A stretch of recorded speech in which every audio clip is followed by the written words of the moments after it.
So this one kind of is close to home. And I wanted to touch on this because it's close to home. A friend of mine's family, my best friend, her husband gets boils all the time. So if he gets a cut on his arm, he gets a boil. And it gets thick. Like on his arm, it's like big. And they have to lance it and drain it and get him on internal hip. They put antibiotics in it. They orally antibiotics.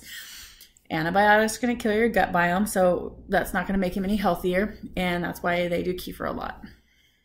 Okay, 1 boil, okay, that's odd. 6 boils, that's not odd. Something's wrong. There's something somewhere that is giving him that boil. Boils can cause by a lot of different things. So she gets a boil. She's like, I got this up on her upper thigh. She had like a ingrown hair zit or something. And it went from a little tiny normal size to a boil. I'm like, okay, that's weird that you got one and he got one. Okay. Okay, weird. Their 10-year-old son got one. I'm like, okay, this isn't weird anymore. Something's going on. And I'm, researching and how do you get boils? Or boils like, can you get them from each other? Or am I going to get them from touching you? Because that's how I am. I research things. I see something and I research it. The 2-year-old just got one. And it's like, what in the world? Why has this baby got a boil? That's not normal. So she took him to the doctor and I said, okay, do me a favor. You got to fight for your health because in America, we have to fight for our health care. It's like, yay, we all have health care, but it's garbage unless they just get you in. They would have given her antibiotics and sent her home. And if it gets bad or it gets worse or it's inflamed or it gets a fever or la la la la, come back. Okay. I'm like, no, don't let them do that to you. Ask them, please test this. I want to know what's causing it.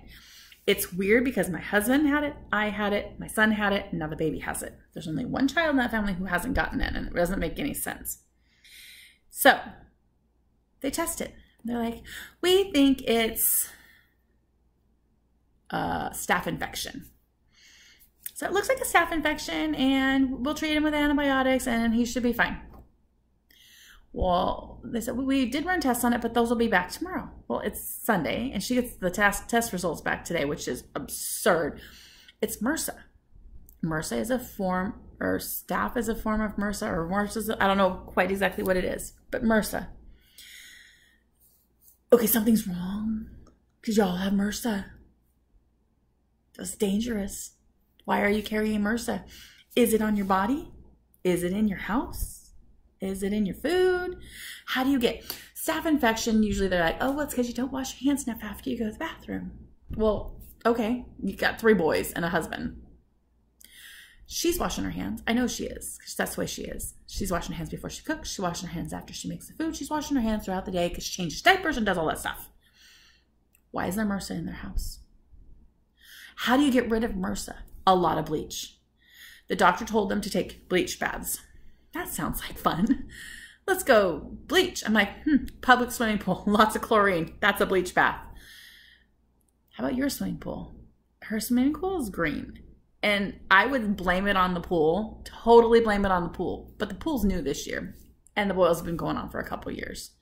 So I'm like, well, I told her how to shock her pool and get rid of that. And that's a whole other thing. And yeah, you don't want to go on that because they'll strip the flesh right off your arms.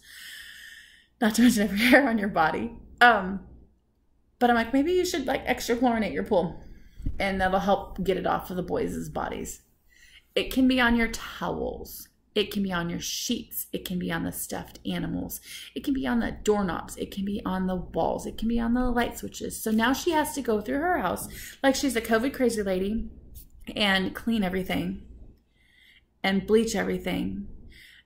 We're talking furniture. How do you bleach your furniture? Fortunately, she has leather furniture. Otherwise, you've got a sofa. How do you bleach that? How do you get it off of that? It's almost like you have to treat it like it's a poison oak bush and you have to get all the oil off of it. But the whole house. I mean, we're talking floors, walls, everywhere. And it's just such a daunting thing. And I don't wish it on her. And I wish I could go down. I wish we lived closer and I could go down there and just help her clean. But I have to work tomorrow, and the next day, and the next day, and the next day. Anyways, with the awareness of what it is, she's hopeful that she can get it under control. But wouldn't it have been nice if a doctor had tested her husband the first time he had a boil and said, ooh, that's MRSA. That's contagious. Don't get that on anybody else. Because if you get that staph infection on somebody else and they have an open wound, they're going to get it too. Wouldn't that have been nice? I don't get it. You got to fight for your medicine, but then you got to be careful because they're really not looking out for you. They're not at all. And we've learned that with my husband's health. But how do you get rid of MRSA? A lot of bleach. I mean, a lot of bleach and chlorine and a lot more bleach. It's on their legs and on their arms, and I'm thinking towels. I'm thinking it's probably in their bedding and take care of yourselves. Make sure you keep everything clean. And if you see somebody with a boil, here's my public service, whatever, announcement. Ask them to see why. Have them test it and see what's causing that boil. And maybe it's MRSA, and maybe they need some help too. Fight for your medicine. Fight for the things that you need. This is no way a video telling you how to treat a boil. No.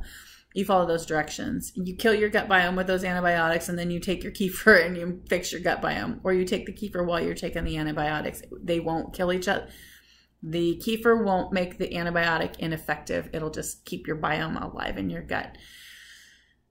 You got to be careful, because if you don't, you can get sepsis and die. And she had no idea. She had no idea that it was that serious. It's like, this is so serious. A boil is so serious. And then I go, holy cow, there's people in the world, in countries, that have this, and they have boils all over their whole body. We are so blessed to live in America, where we do have medicine that can fix these things and take care of them. Nope. I don't want that. I will bleach myself annually, weekly, monthly, whatever it takes to never have to have that problem. No thanks. Hopefully this helps somebody. It gives courage to somebody to speak up and advocate for their health, or say, hey, that's why I'm getting boils. I've got something going on. But anyways, here's to healthier, happier you and me.